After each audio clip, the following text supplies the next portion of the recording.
You're listening to a special episode of Colorado Edition from KUNC. I'm Jocelyn Mesa Miranda. It's Wednesday, August 31st.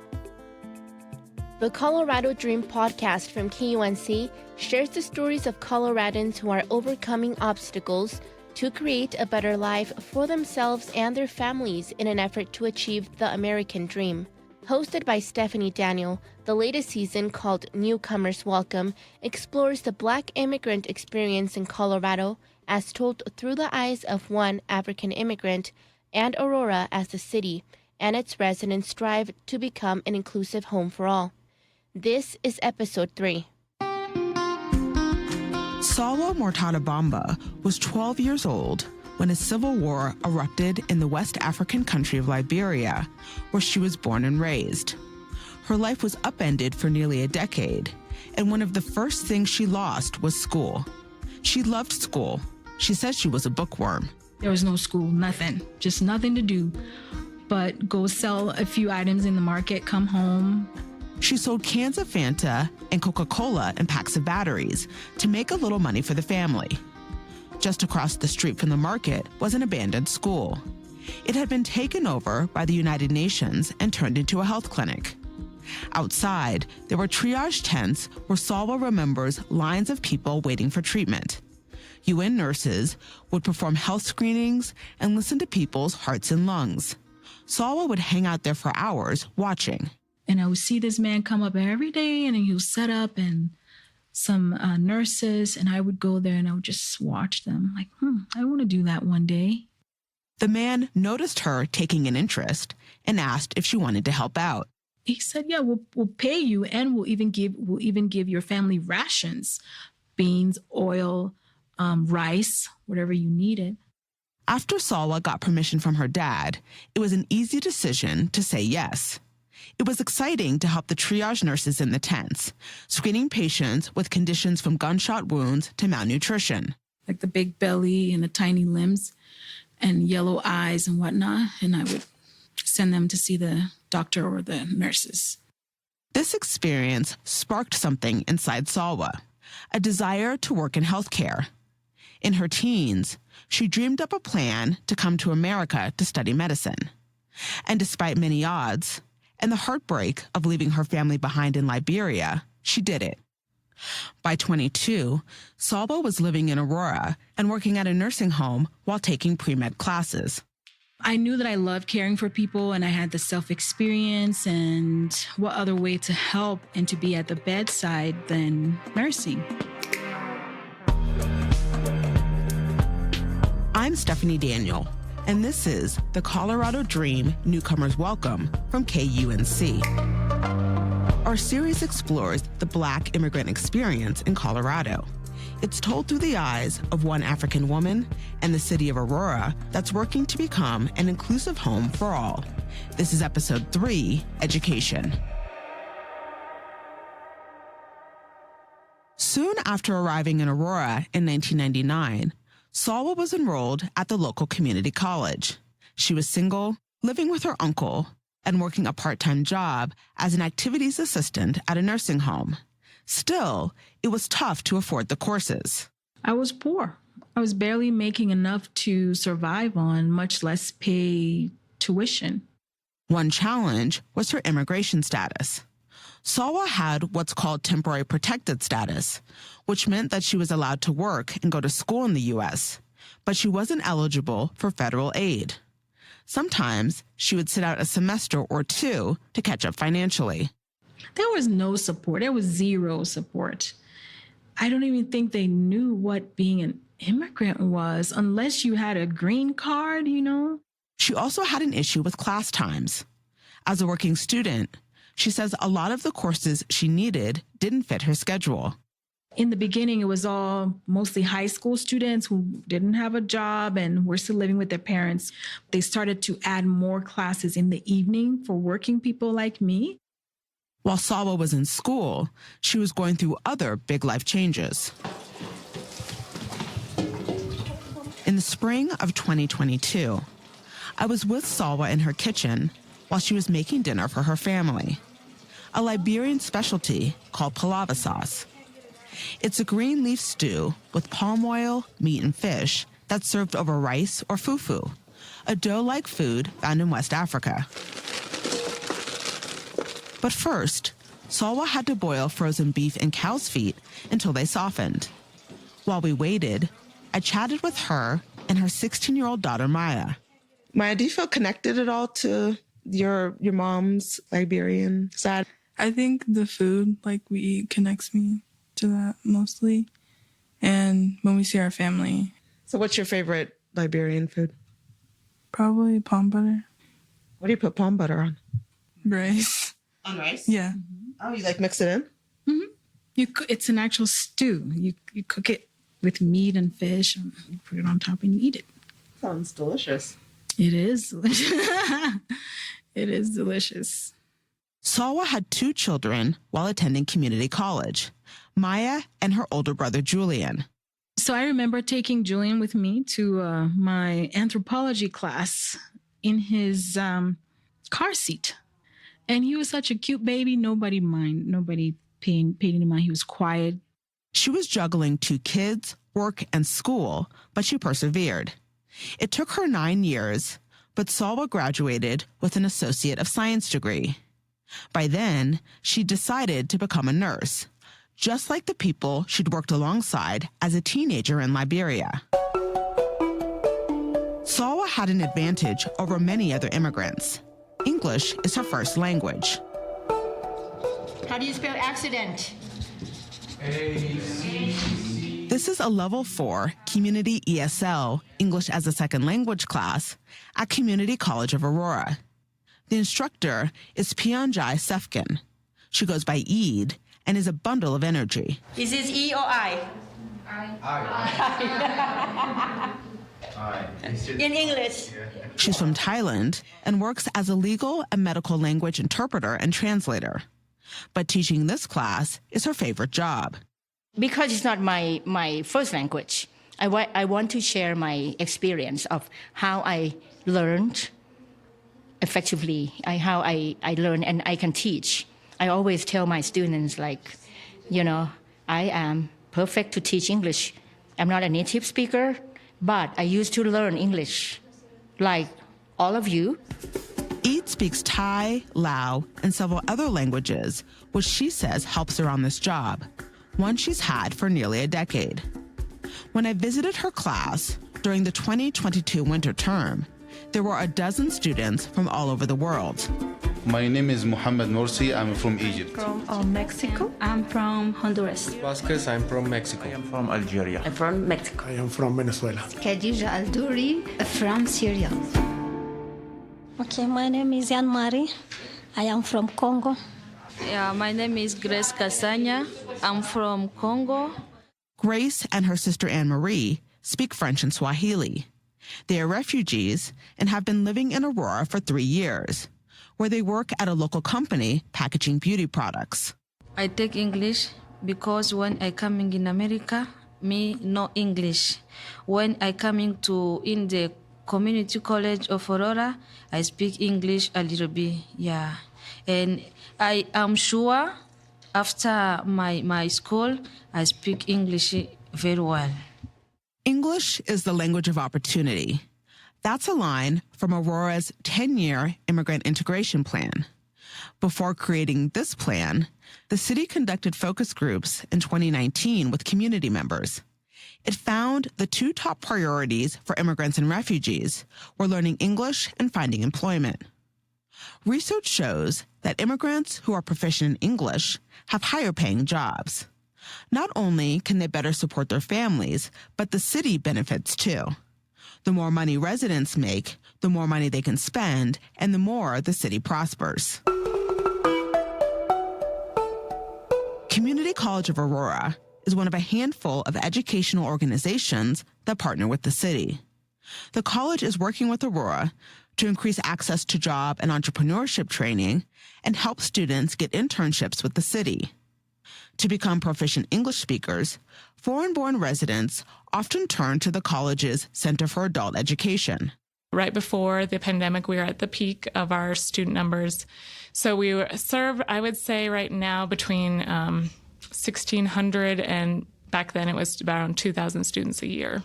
Jackie Zvanix is the center's director, which also offers high school equivalency degrees and citizenship classes. When she started working there in 2015, the college offered 6 English language classes from basic to high intermediate. But over the years, that's expanded to include pronunciation, grammar, and writing. Then we're hoping to add maybe some digital literacy classes.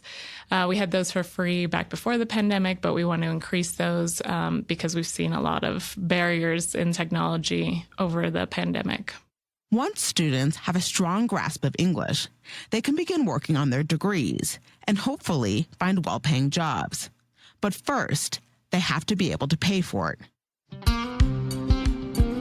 Today, Community College of Aurora has more financial resources for foreign-born residents than when Salwa was a student 15 years ago. Refugees have always been eligible for federal funds, as long as they have a green card or hold a specific visa status, such as being a survivor of human trafficking. But immigrants without legal status, like Deferred Action for Childhood Arrival or DACA recipients, are not eligible for these loans. So states across the country, including Colorado, have created other options. They are eligible for what's called the CASFA, the Colorado Application for State Financial Aid. Elizabeth Gallegos is the college's assistant director for financial aid. They do have a portion of state financial funding that's available, as well as foundation scholarships. CASFA was created by the state legislature in 2019 and awards money to help pay for expenses like tuition, books, and housing. To be eligible, students must meet several qualifications, like attending a Colorado high school for 3 years. To help students find financial aid opportunities like CASFA, the college created a comprehensive website during the pandemic. It lays out all the services available to immigrant and refugee students. We are also working to build mentorship programs so that not only are we helping students and students know that there's the staff and the instructors are here for them, but to know that they are not alone amongst their own peers. While the Community College of Aurora is working to become more inclusive, so is public K-12 education. There are 4 school districts that serve families in the city, and Aurora Public Schools is the oldest and most diverse. Voters recently elected a uniquely qualified resident to the school board. I am very privileged to be on that seat and being able to make the voices of the underheard or the forgotten heard now. You're listening to The Colorado Dream.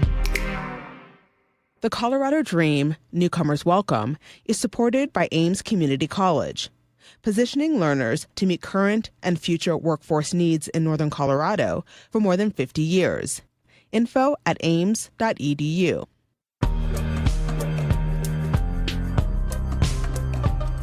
The Aurora Public School System includes 63 schools, and students come from more than 130 countries and speak over 160 different languages. While the school board is racially and ethnically diverse, it wasn't until recently that it had a director who was an African immigrant. My name is Dr. Ann Kiki, and I am running for Aurora Public Schools Board of Education. Ann, who is a fluent Spanish speaker, has a doctorate in criminal justice and works at a statewide charter school system.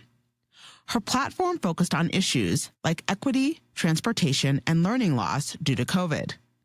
In 2021, voters elected her to the APS school board. Ann is a petite woman who likes to wear long box braids. It's a hair braiding style worn by Black women around the world that dates back over 5,000 years to Southern Africa. She is from the West African country of Cote d'Ivoire, also known as the Ivory Coast, and moved to Colorado in 2001 to attend a Bible college in a city just south of Aurora. She was so wrapped up in her studies, it took her a couple years before she found the time to explore Aurora. I would come because that's where I would find the immigrant stores. That's where I will find the people that I wanted to see and the accents that I wanted to hear. She felt at home in the city, and when she was ready to buy a home, she chose Aurora. The diversity, the love, the way people welcome you, to me was amazing. And coming with no family at a young age, you need that. You need good people around you. And yes, Aurora wrapped its arms around me. And yeah, it's been home ever since. Anne settled into her community, built a successful life, and started a family. She also became an advocate for the African community, where some people thought she would make an excellent Board of Education director. I was ordered to do it, if you would. Community leaders were eager for her to run so their voices could be heard. We needed a seat in that space for people to understand where we come from and why we are here. There are unique challenges for African immigrant children, she says. One of the big ones is they are forgotten. First and second generation African students get lumped in demographically with their Black classmates. Yes, all these students are Black, she says, but that doesn't mean they have the same issues. They may even be born here, but their social-emotional issues are not the same, right? A first-generation African kid, my child can tell you that, goes to school acting like an American, and then comes home and has to act like an African kid. When we spoke, Anne was about 3 months into her 4-year term. She's enjoyed growing into the role and hopes to show tangible results by the end of it. That people may say, Anne has helped repurpose schools the right way. Anne has helped increase the budget. Anne did this, not just for the immigrant kids, but for all of the students in Aurora Public Schools. 20-year-old Vestine Nyonkuru is a refugee from Burundi in East Africa, and she knows what it's like to navigate between African and American cultures. At home, it's like no English, so we have to speak Kirundi. Kirundi is one of 3 main languages spoken in Burundi. She now lives in Aurora with her mom and 4 younger siblings. She says she's expected to act a certain way with her family, and sometimes that conflicts with what she's asked to do at school. Like no talking back to your parents, or even if your parents are arguing, you can't argue back. But in school, we have class debates and argument, which is kind of hard for Africans because we're taught to not argue back. Vestine was 5 when she and her family were resettled in Aurora in 2009. The hardest part was adjusting to school. Even though APS is diverse, back then her elementary school was mainly white. So I think it was trying to fit in with everybody, of course, different hairstyle, skin tone, the way I speak. English is not my first language, so it was kind of difficult. She says her classmates and teachers couldn't relate to the trauma she'd been through as a refugee. She was bullied. One of these kids was like, oh, look, it's a little African girl. Look at her, making those statements or saying that she lives in the bushes, which is not true. To cope, she says she became a bully herself and almost got expelled. But then she went to middle school, where there were other immigrants and refugee kids, and she became friends with classmates from all over the world. Rwanda, Uganda, Kenya, Tanzania, or Nigeria or Ghana. A lot of them were from there. And we kind of share the same food, same culture, so it's much easier for me to get along. And as well as meeting Koreans, other culture, the Asian side, and Hispanics was really wonderful. Aurora has really grown on her over the past 15 years. Where does he want to be at? Rice. Can I have one more person help her count the bags as we get the bags going? I met up with Vestine in the food pantry at Village Exchange Center, an Aurora-based nonprofit that serves immigrant and refugee communities. Here she is speaking Spanish with a volunteer. Okay. She works at the center part-time while going to school at Metropolitan State University of Denver, where she's studying criminology and language arts. I want to be an FBI agent or CIA or undercover cop. Why? I blame criminal minds for that, but it's something that I'm passionate about. I love helping others. I love serving others. And then how many hours of sleep would you say you get? I'd say like 6 to 8. Salwa is conducting a health exam at a clinic in Aurora, where she's a family nurse practitioner. That's been like your baseline for a while? Yeah. I'm very early go to bed, early to wake up. Years ago, while getting her bachelor's degree, Salwa was a single mom with 2 young kids and working full-time, where she was making $9 an hour as a patient sitter at a hospital. But once the clinicals began, the next semester, working full-time was impossible, and that became difficult. I had to do either as needed or part-time, so that meant I lost my health insurance. I didn't have that anymore. She also had her car repossessed and had to move in with family. Because of Salwa's temporary protected status, she didn't qualify for Medicare or other government assistance. But luckily, her American-born kids did, and they were also eligible for food stamps. Almost every 18 months, I would go through it, lose a job, start over. So yeah, it was an extra layer of stress. She says her faith kept her going. She also pulled on a strength from within, a fortitude that was born from surviving the Civil War in her home country of Liberia. I knew the struggles that I saw my parents, how every time my father fell and my mom fell, they got up again, the resilience, the perseverance. I saw that, and I knew I had it within me. And I knew above all that I couldn't fail my children. I knew that. So that kept me going as well. Salwa has gone on to complete her bachelor's, master's, and doctorate degrees. One of her first nursing jobs was at a retirement home, and she loved it. Sometimes she would get to work early and help serve breakfast, pour coffee, and listen to residents' stories. Many of them were Russian Jews. Holocaust survivors. And I resonated with them because I felt that we had similar stories. One of them was actually at Auschwitz. And she would tell me about the stories, and I would tell her about my life, and we became really close. She noticed that most of the nurses and assistants who worked directly with patients were immigrants or people of color, while her white colleagues were in leadership roles. And they never worked the floors, but we always did. So that dynamic was there. I didn't know that was a form of systemic racism at that time because I chose to put blinders on to finish school and whatnot. But over the years, I've opened my eyes to all of it.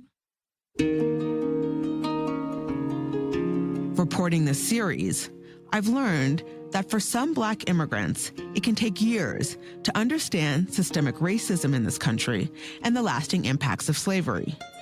This was true for Salwa. Growing up biracial in Liberia, she didn't see herself as Black or white. It wasn't until she fled the Civil War as a young teen and was living in Ghana that she began to understand the privilege that came with her light complexion. When Salwa was at boarding school, there was an assembly, and the students weren't following instructions. So the head of the school told them all to kneel down in the gravel, except for Salwa, who was told that her light skin would be damaged. She decided to kneel down anyway. I knelt down and, just to show them that I wasn't any different and, that they shouldn't treat me differently just because my skin was lighter. Of course, there was racism and discrimination in Africa. Nearly the whole continent was colonized by European countries starting in the late 1800s. But that did not prepare Salwa for the racism she found in the U.S. She'd learned in school that slavery had been abolished more than a century before she immigrated here. She'd also watched prosperous Black American families on TV, like the Huxtables from The Cosby Show. It's not that I wasn't aware that it existed in some places in the world, but when you haven't had lived experiences and you're just thrown into it, it kind of takes you by, like they say here, culture shock or shocked. What also surprised her were the prejudices that existed between Black immigrants and African Americans. On the next episode of the Colorado Dream Newcomers Welcome, we explore what it means for African immigrants and their kids to be Black in America. There's a tension between the African immigrant and the Black community. Why? Because of misconception and assumption from both parts. That's next time on Episode 4, Identity.